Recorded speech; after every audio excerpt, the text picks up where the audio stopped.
Lamed Tes 39. Amar Rabba, Shmami Noah Kesher Elyon Doraisa.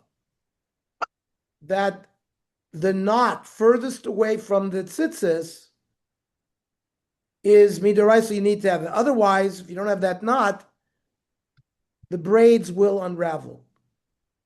Because if you hold that doing that knot is only drabanon, my itzrich lemishri sadin batzitzis. There's a special pasuk where they connect shatnez to tzitzis, which tells us that even though the garment is made out of linen and the tchelis, which is wool, is together, the tzitzis overrides the shatnez. So my itzrich lemishri sadin batzitzis pshita. If it's only midrabanon, then you haven't made a real chibur, and of course the mitzvah of tzitzis would override it. It's clear that otherwise we would not have been able to make. You don't need a pasuk to permit tzitzis unless it was that making that knot is a deraisa dikadin. Amrav Amarav. In nifsak achut meikor psula. One of the 8 threads tears so that it's not there anymore. So then the whole tzitzis is possible. Yaz Rav Nachman v'Karmel Shmaitza. Rav Nachman was learning the sugya. Esrei Rav Nachman. Rav asked the fine question. B'med v'memurim. When do we say that there has to be a shear? We said 12 etzbos, 12 finger breadths. That's betchilasa, when you first make it. Aval sofo, shira v'garduma of kosher. If it tears, as long as what remains is even a kosher, it's kosher. My shira v'my garduma. My love shira of the ifsik minav ishtar minayu. That means shirav means some of it remains. Garduma of digdrimi darmi, where the whole thing was removed. This seems to be a proof that even if one chut is gone, it's still kosher, not like we said. So Rav Nachman says, lo, chadik tani, shiure garduma of kolshu. Any kind of remnant has to be at least a kolshu. Velema gardumov and shirav lamali. Let it just talk about the gardumov and not mention the shirayim. Hakamash malan the beinan shiur legardume kedela anvan. Yeah, we have to be told that the length of the remnant that remains is enough to tie a knot. Yosef Rabbi v'Karmer Shmei Rav. Chut shel kerech oilem eminyan. The thread that you wind first you do 7, then 8, then 11, then 13 between each of the knots. That is one of the 8 threads. Amar Rav Yosef Shmuel Amar v'lo Rav. It's not Rav, it's Shmuel. Itmar nami Amar Rabbi Rachana Sachli Rav Yeshua min Usha Chut shel kerech oilem eminyan. One of the threads is used to make the windings. Yosef Rabbi v'Karmer Mishmei Shmuel. Chayla shekorach ruba ksheira.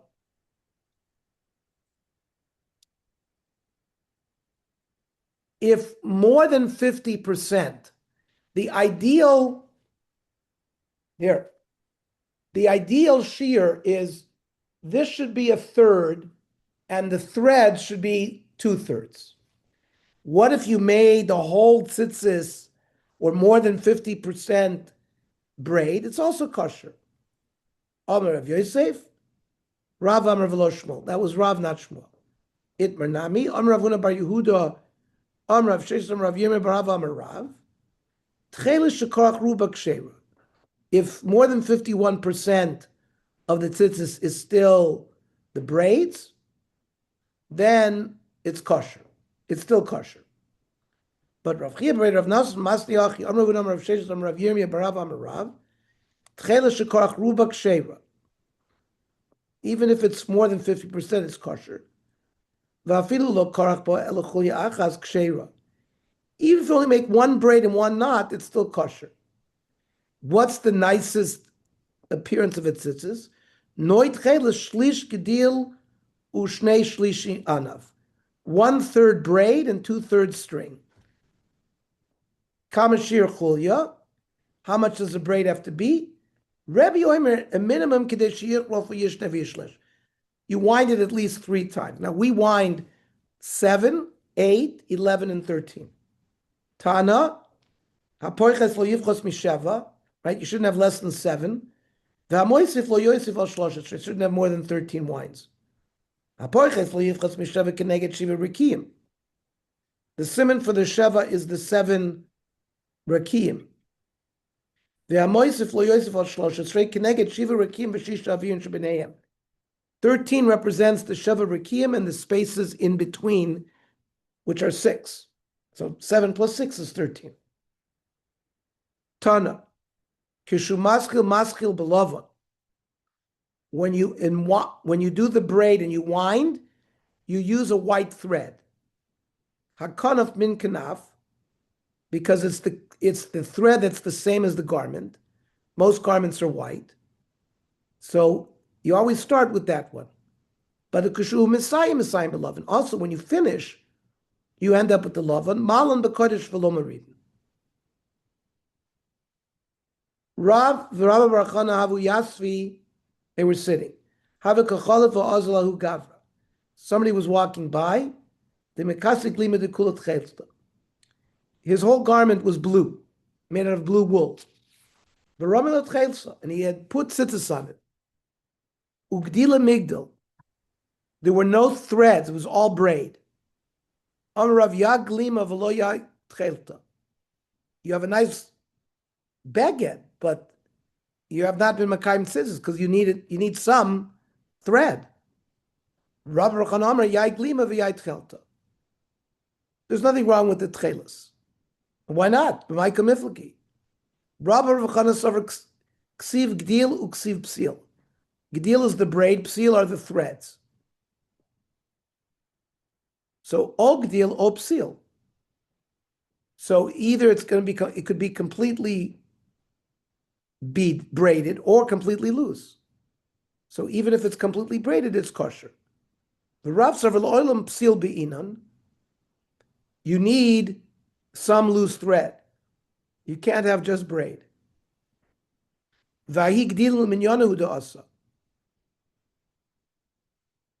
The Gdilim comes to tell me that you need at least 4 threads. Gdil by itself means Shnaim. Gdilim is plural, means Arba. Ase Gdil uposlei mitoichot. So you have to have make a braid and have some threads as well beyond the braid, which is our tzitzis. Amar Shmuel Mishmei Levi. Chutei tzemer poitrim b'shel pishta. If you have a linen garment, having wool tzitzis patters the linen garment. Tchelis is always blue wool. And you can also have the other lovon made out of wool, even by linen, because we're allowed to do shatnez. Iboilu. Shal pishtan, if the garment is linen, mar sheyifteru b'shel tzemer. I'm sorry, if the tzitzis are linen, will that patter a wool garment? Tzemer b'shel pishtim potter, tzitzis made out of wool, potters a garment made out of linen. The kiva the tchelis potter lovanami potter. Tchelis by is always wool, and if that works, then white wool can also work. But maybe aval pishtim b'tzemer lo. But using linen tzitzis on a wool garment, maybe that's not good. O dilma kivan dechsiv lo silbash shatnei tzemer upishtim yachdav gdilim taselah. That a wool tzitzis will patter a linen garment, and linen tzitzis will patter a wool garment. Toshma. Domer Achvam Rav Yehuda. Chutei tzemer poitrim b'shel pishton. Wool and tzitzis will patter a garment of linen. B'shel pishton poitrim shel tzemer. Linen tzitzis will patter a woolen garment. Chutei tzemer upishtim poitrim b'chol makom. Tzemer upishtim can be used for any garment.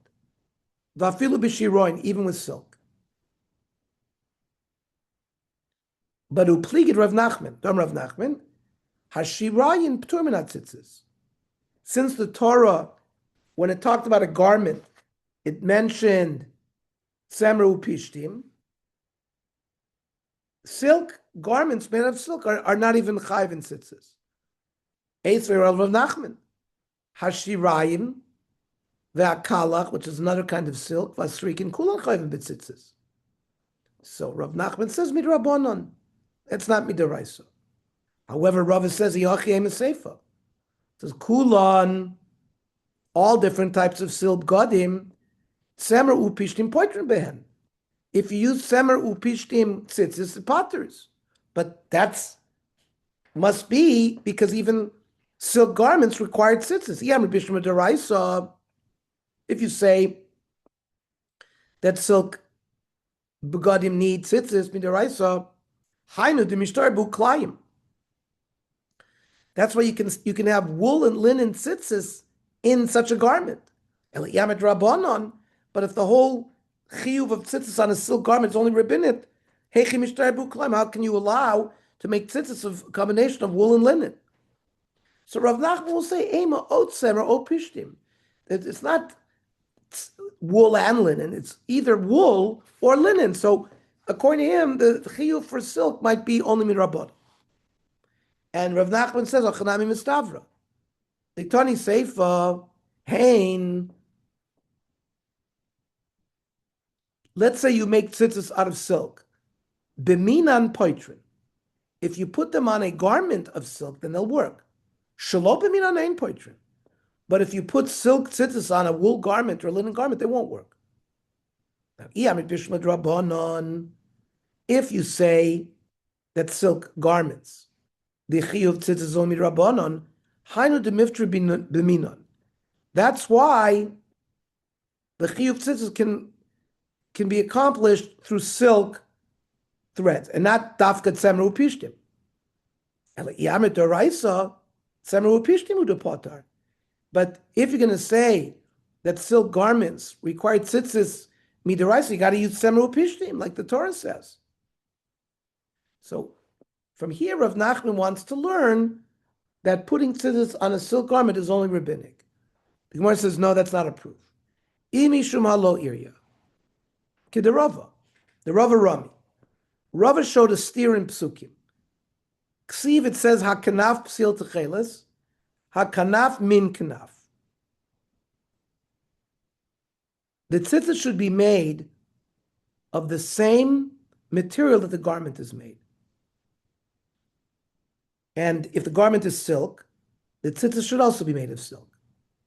But then the Torah says, uksiv tzemer upishtim, which seems to imply that tzitzis have to be either tzemer or upishtim or a combination. Haketzad. So we learn the following yisod. Tzemer upishtim poitrin bein b'minan bein shelo b'minan.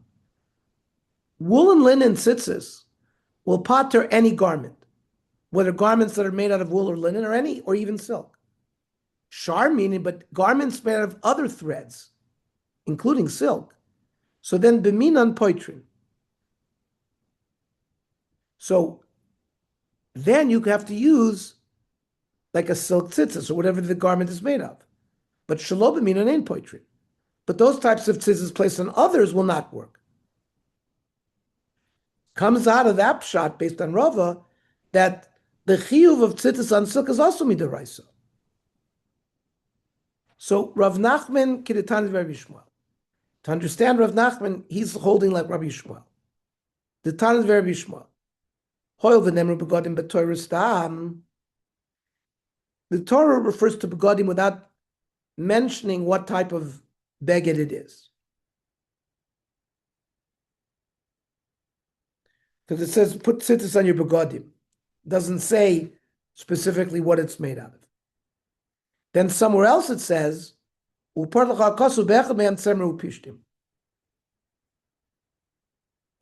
the Torah specifies, if you have a wool garment or a linen garment, we also need tzitzis. I've called semer upishtim. So we would think then, since the Torah referenced wool and linen, it must be that anytime it uses the word begodim plain, it also means wool and linen. So when the Torah says put tzitzis on regular begodim, it means minat Torah, the chiyuv of putting tzitzis on is only for begodim made out of wool or linen. But other garments like silk and others is not mechayiv tzitzis midoraisa, only midrabban. Amar Abaya, but v'hai tan Rabbi Shmuel, mafka me'idil tan Rabbi Shmuel. There's another teaching from the school of Rabbi Shmuel that conflicts with what we just quoted. The tan of Rabbi Shmuel. The Torah says beged. This is to do with tsaras. Ein lila beged semer. I might think it's a woolen garment that only those kind of begodim are susceptible to tzaras. Minayin l'rabos tzemer gmalim v'tzemer arnovim v'nutzer shalizim. How do I know that even wool from camels, or rabbit wool, or goat wool, ve'akalach v'asrikin v'ashirain, and silk also can be metuma with tzaras? Minayin Talmud lomer o beged. The o includes other types of begodim. Okay. We'll stop here. Tomorrow, we will learn the daf at 7. No, it's too early. Oh, 7:15. Tomorrow, what time is Shabbos out? Hold on a second. Let me look what time. It comes out late. Hold on a second. Let me look. I'll tell you when. 6:20. 6:20. 7:15 is okay. Okay, 7. That's fine. That's fine. Okay. Hey, Abe, are you okay? You're incognito lately. I know I had some work done on my forehead, so I'm incognito. Okay. Should have a refuah shleima. We'll Thank see you. everybody. Good Shabbos. We'll see everybody tomorrow night. Shabbat shalom. Good Shabbos. Good Shabbos.